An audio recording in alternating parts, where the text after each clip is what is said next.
법인 명의로 1억 이하 아파트 33채를 쇼핑한 것에 대해서 이상거래 570건이 적발됐다고 합니다. 혹시 여러분들 기억하십니까?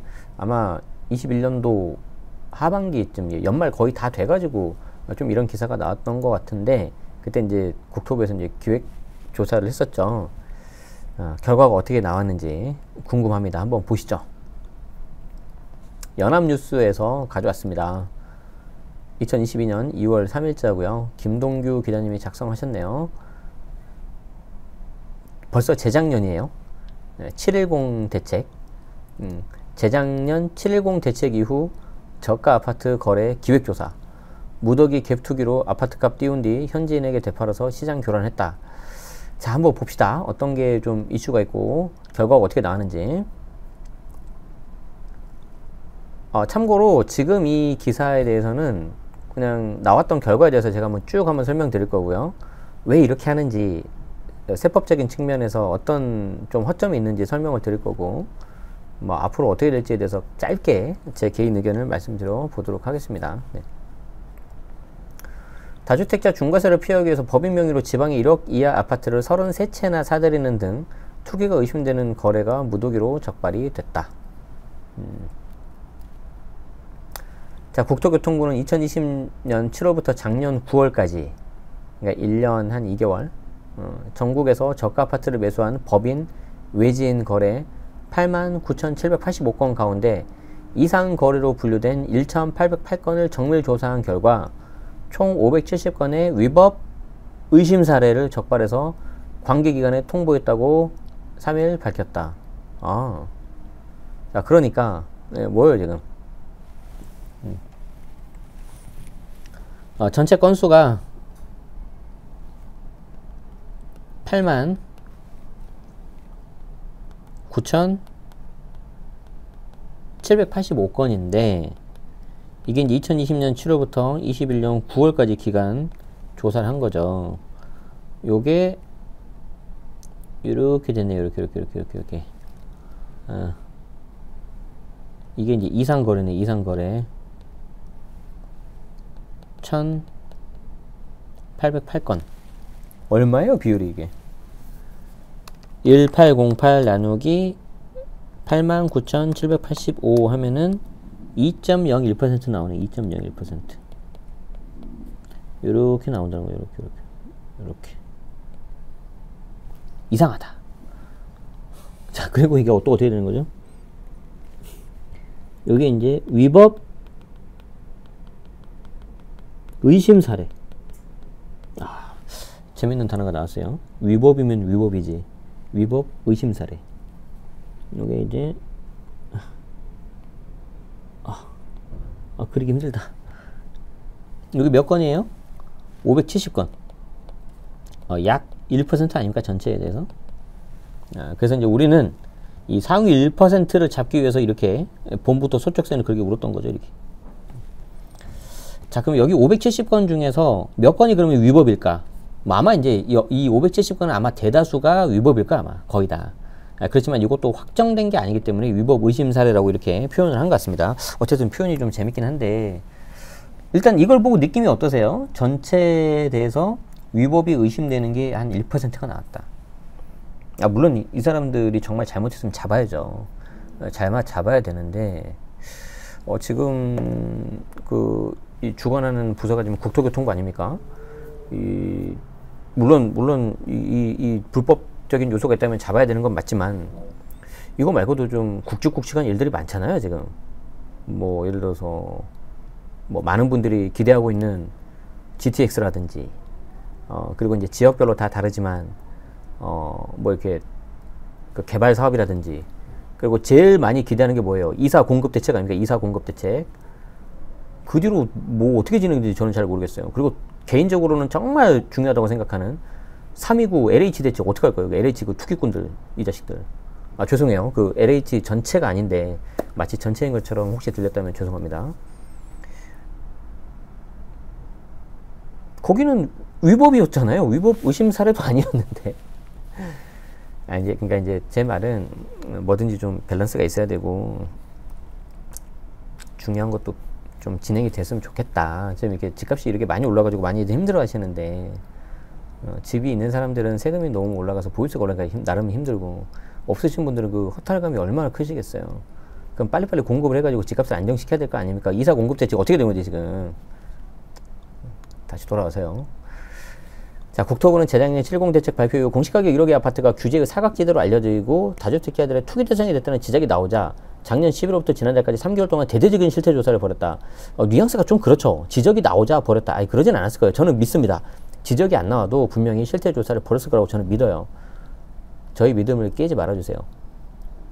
적발된 유형과 건수를 통보 기관별로 보면 법인 명의신탁 위반으로 경찰청 통보 45건, 89,750건 가운데서 가족간 편법 증여 등으로 국세청 통보 258건, 89,785건 가운데서 소명자료 미조출 등으로 관할 지방자치단체 통보 322건, 89,785건 가운데. 그러니까 소명자료 안 냈다고 지자체에다 통보 322건이라는 거죠. 대출 용도 외 유용 등으로 금융위원회 통보 2건, 89,785건 가운데 중에서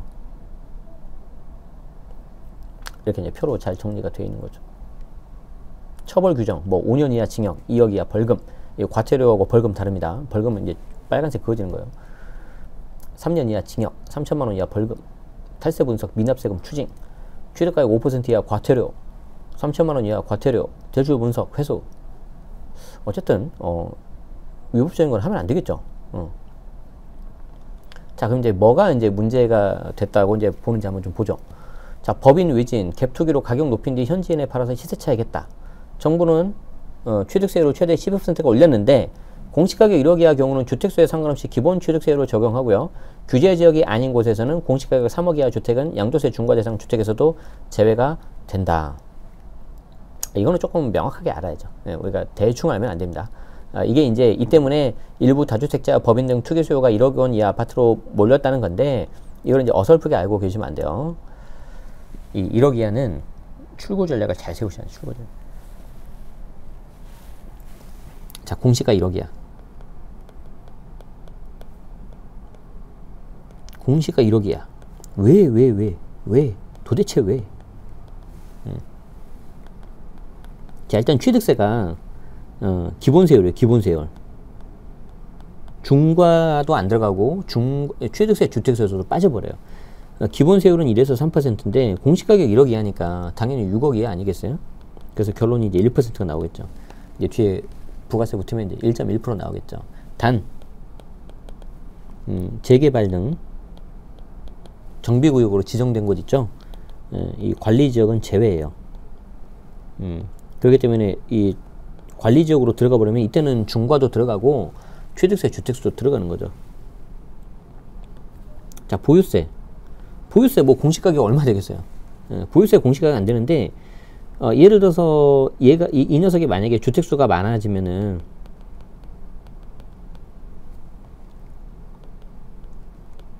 종부세율 중에서 중과세율이 있거든요. 이게 이제 적용이 되겠죠. 그래서 이제 고만고만한 것들만 많이 있으면 상관이 없는데, 내가 만약에 갖고 있는 게 고가주택이다. 그래서 예를 들어서 고가주택이 있고 1억 이하가 뭐 한 2채 정도 사버렸다. 그럼 3주택이 돼버리잖아요. 이렇게. 그럼 3주택 돼버리니까 보유세, 종부세, 중과세율이 적용돼가지고 이 고가주택의 종부세가 꽤 많이 올라갈 수도 있다.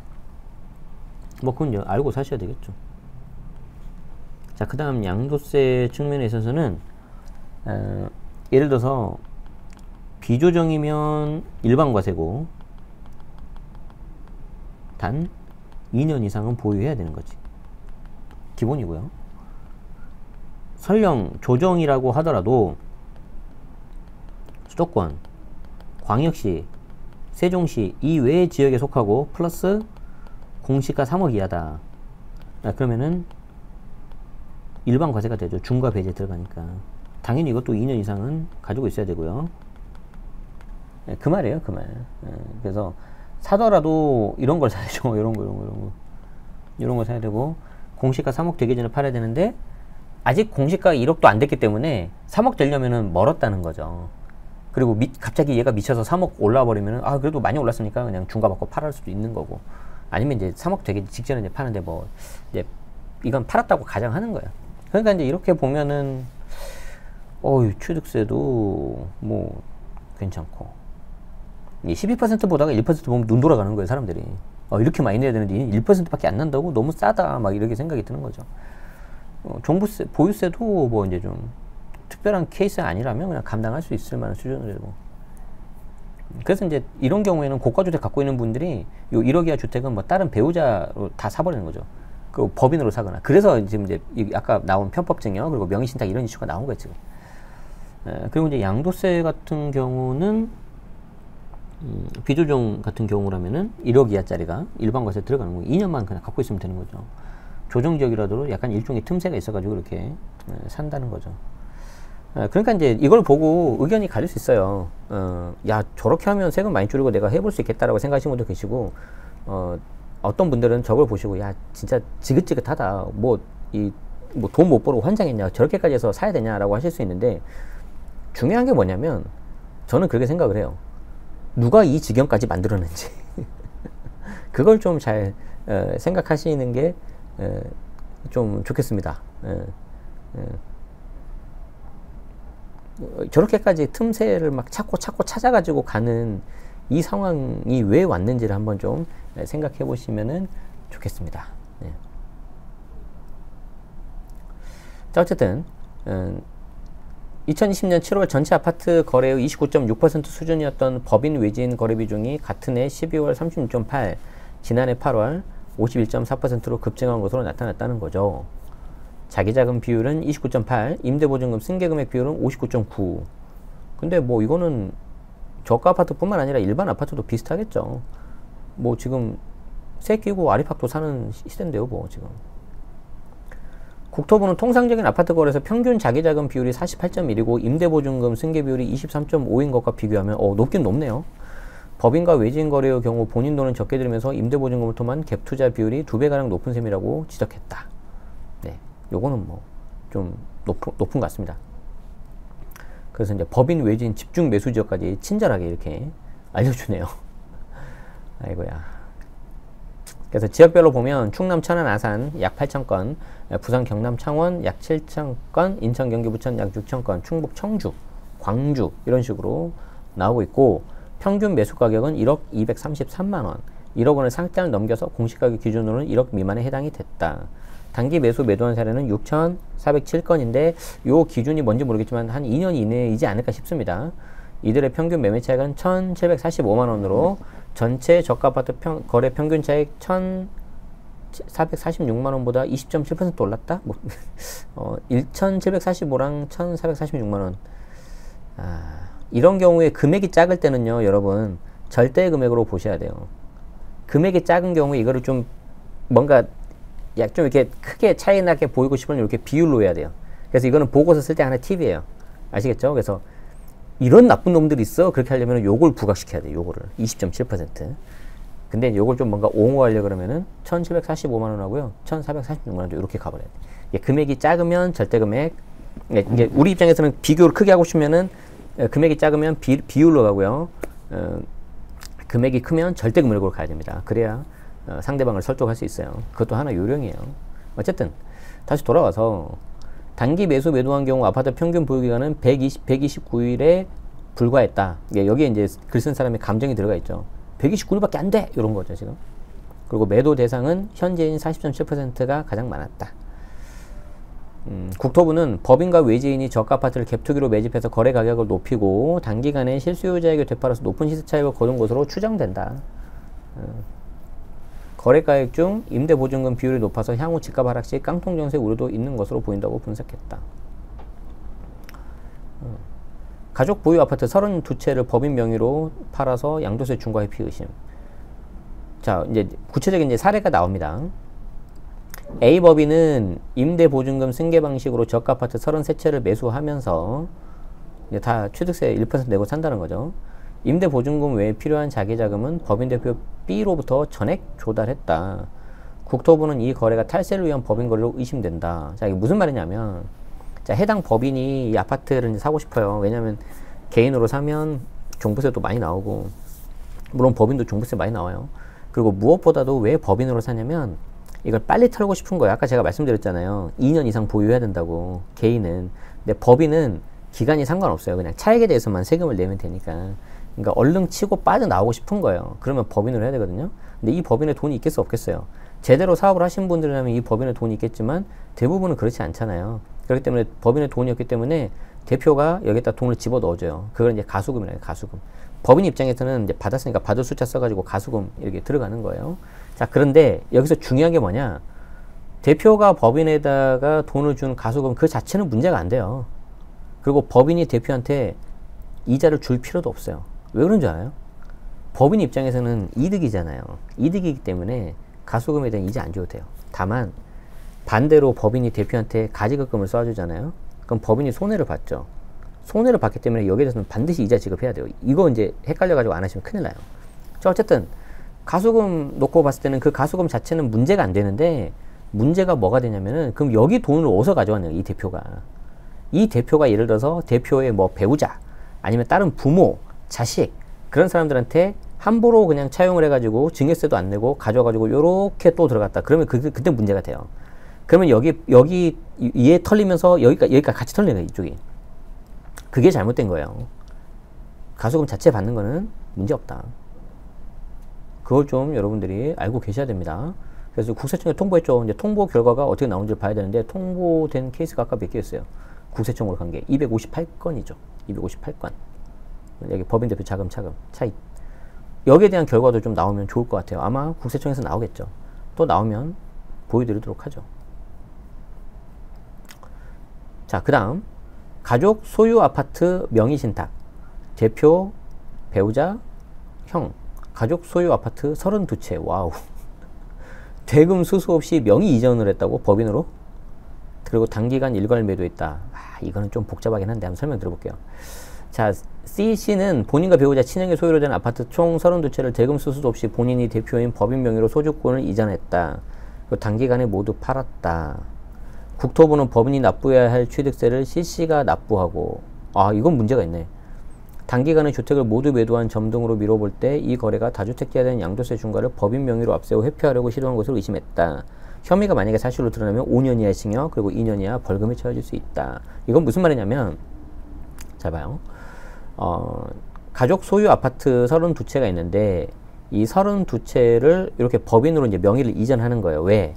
법인으로 명의 이전해가지고 하면은, 일단 법인세, 여기 차익에 대한 그 법인세가 10에서 20%인데, 일단 그 세율 자체가 20%로 낮죠. 그리고 거기에 추가 법인세 20%가 들어간다 하더라도 주택이니까 40%예요, 40%.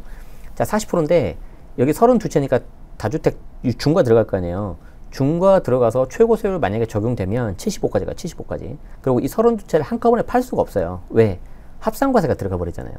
그래서 몇 개만 팔아서 과표가 10억 넘으면 45가 적용이 되고, 중과 들어가면 75가 들어간다. 그러니까 75를 내느니 내가 40% 내겠다 하고 이쪽으로 넘겨버린 거죠. 자, 그럼 넘기면 어떻게 돼야 돼요? 일단 명의가 바뀌었죠. 그러면 이 법인이 해당 그 명의 이전에 따른 취득세를 내야 돼요. 그런데 여기 뭐라고 나왔어요? 이 사람이, 요 CC, 요 사람이 취득세를 냈다 그랬잖아요. 이건 문제죠. 이건 대납한 거는. 자, 그리고 그 다음에 무슨 문제, 어떤 이슈가 있냐면은, 얘가, 아마 이 사람이 이렇게 했을 거예요. 요 아파트가 한 5억이 올랐어요. 그럼 5억을 올랐는데, 요렇게 법인으로 넘겨요. 그럼 여기에 대해서 취득세만 내죠. 취득세 내고, 얼마 지나지 않아서 단기간에 그냥 팔아버리잖아요. 그러면 5억 오른 값에서 법인으로 받은 다음에 올라봤자 얼마 오를 거예요. 그럼 그 양도 차익이 얼마 안 되죠. 그러니까 그게 법인세 내는 거 얼마 안 되고 추가 법인세 한다 하더라도 얼마 안 되니까 이렇게 넘겨버린 거죠. 아니, 그러면 개인으로 하면 뭐 배우자한테 넘기고 5년이나 하면 2월가세 적용되고 그런데 법인은 그런 거 없냐. 그런 경우에는 제가 알기로는 좀 상대적으로 약하고, 이 개인 명의를 법인으로 하면은 이 법인 입장에서는 아마 자산 수중 이익으로, 이게 증여 이슈가 그런 게 아니니까 그냥 자산 수중이라고 그냥 자산으로 잡혀 그냥. 아니, 대표가 그냥 준 거니까. 그렇게 해서 지금 원크션 때리거나 팔고 지금 그런 것 같아요. 그러니까 지금 여기서도 좀 보면은 취득세를 좀 문제 삼고 있잖아요, 지금 취득세를. 이게 지금 혐의를 뭘로 넘겼냐면 요렇게 넘겼죠. 법인 명의 신탁. 그러니까 실제 이제 법인 명의 이용해가지고 한 건데, 요거는 좀 봐야 될 것 같아요. 어떤 식으로 결과가 나올지. 게다가 지금 45건. 근데 이제 이거를 1억 이하짜리로 넘기면은 뭔가 해볼만 해요. 1억 이하로 넘겨버리면은 취득세 작게 나오죠. 그리고 법인이 좀 들고 있어도, 보유세가 좀 상대적으로 좀 3% 6% 나오겠지만, 해볼만 할 수도 있고. 그러니까 지금 여기서 왜 단기간 일괄 매도했냐면, 이제 보유세 내기 싫으니까 그런 거예요. 이렇게 32채나 넘으면 6% 나오는 종부세금 죽음이에요, 그러면. 이 법인 파산. 그래서 한 것 같다. 어쨌든 여기서 취득세 전납해준 건 잘못한 거예요. 미성년자를 통한 갭투기 의심사라도 적발됐다. 경제적 능력이 없는 미성년자 D씨가 임대보증금 승계 방식으로 저가 아파트 12채를 매수했는데, 임대보증금 외에 필요한 자금이 B씨의 부친이 매도인에게 송금한 것으로 드러났다. 그래서 미성년자는 하지 마세요. 그냥 제발 건드리지 마세요. 그냥 주식이나 하세요. 주식 해서 우린 정해진 미래잖아요. 앞으로의 미래는 뭐 구글이 지구를 구하지 않겠어요. 어쨌든 뭐 그냥 그런 데다가 사시고 그냥 놔두세요. 그냥. 자, 국토부는 이 사례 역시 편법 증여가 의심된다. 그래서 국세청에 통보했다는 거죠. 개인 사업자 E씨는 여신 전문업체 캐피탈로부터 받은 기업자금 대출로 저가 아파트를 매수했다가 대출 용도 외에 유용 혐의로 적발이 됐다. 그러니까 사업을 하라고 돈을 빌려줬는데 이거를 사업을 안 하고 아파트를 사시면 어떡합니까 해가지고 용도가 잘못했다는 거죠. 이게 이제 밝혀지면 대출금 회수가 되는 거죠. 자, 이번에 적발한 위법 의심 거래 위법 의심 거래 570건은 관계기관 조사를 통해서 후속 조처가 이루어질 예정이다. 위법 거래 적발을 위한 후속 기획 조사도 강도 높게 추진할 계획이다. 또 거래 가격이 급등하고 법인, 외지인, 미성년자의 매수가 많은 특이 동향. 그러니까 답을 주고 있죠. 지금 법인, 외지인, 미성년자. 심층 조사할 계획이다라고 덧붙였다. 그래서 이거 기사가 나왔을 때 이제 많은 분들이 좀 걱정을 하셨었죠. 자기 걸리는 거 아니냐. 그런데 그때 제가 뭐라고 말씀드렸냐면, 너무 걱정을 하지 말아라. 본인이 잘못한 거 없다면 보세요. 상위 2% 안에는 들어야 돼요. 상위 2% 안에 들어야 돼요. 근데 전제 조건은 뭐예요? 잘못한 게 없다면이에요. 잘못한 게 있는 상태에서도 당연히 걱정 안 하시면 안 되고. 그런데 저는 이게 그렇게 나오지는 않을 거라고 생각을 한 게 뭐였냐면, 오히려 개인보다 법인이 더 투명하게 관리를 해야 되고, 거기서 이제 좀 이게 잘못하면은 더 드러나요. 그래서 이제 사람들도 그거 많이 알아요. 공부도 나름 많이 열심히 하시고, 그렇게 해가지고 그런 거 다 준비해가지고 증빙 같은 거 갖출 거 갖추고 하기 때문에 아까 보여드린 것처럼 상위 2%밖에, 상위란 표현이 좀 그러긴 한데, 전체에서 2% 정도밖에 안 나온, 저는 그렇게라고 저는 생각합니다. 그래서 문제가 있는 건 당연히 문제가 있겠지만 생각보다 많이 안 나올 거라고 저는 생각을 했었어요. 뭐 못 믿으시면 다른 채널에서 제가 말씀드린 거 있어요. 뭐 그때 행크TV에서 했었던 것 같은데. 어쨌든 우리는 다시 한번 이걸 보고 뭘 느껴야 되냐면, 세법이라는 게 아무리 촘촘하고 꼼꼼하게 한다 그래도 완벽할 수가 없어요. 그래서 틈새는 어디까지나 있고, 이 세금이란 거는 동서고금을 막론하고 역사를 보면 이 사람들의 행동을 항상 비정상적인 걸로 봅니다. 이게 너무 과하면. 그래서 뭐 중세 유럽 때는 창문을 막 없애고, 특히 최근에 봤었던 중국 역사책을 보니까 18사략 그걸 보니까 말도 마세요.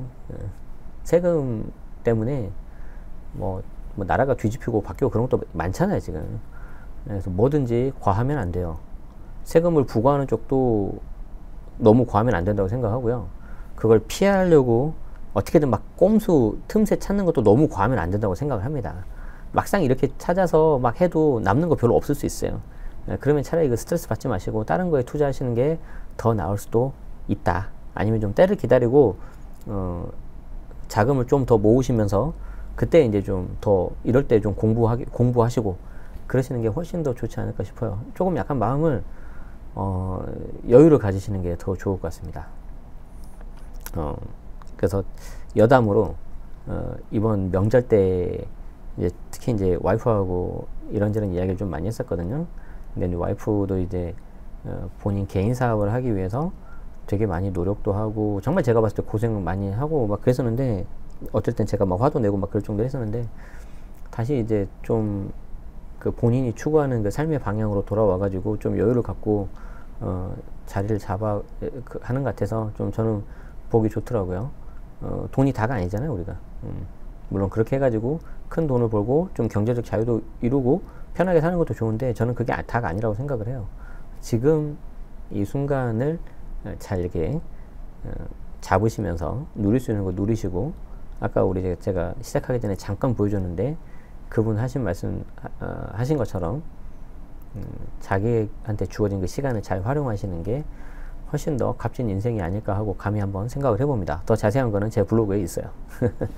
자, 이렇게 하도록 하겠습니다. 오늘도 끝까지 시청해 주셔서 고맙고요. 도움 되셨다면 좋아요, 구독 부탁드리겠습니다. 여기서 마치겠습니다. 고맙습니다.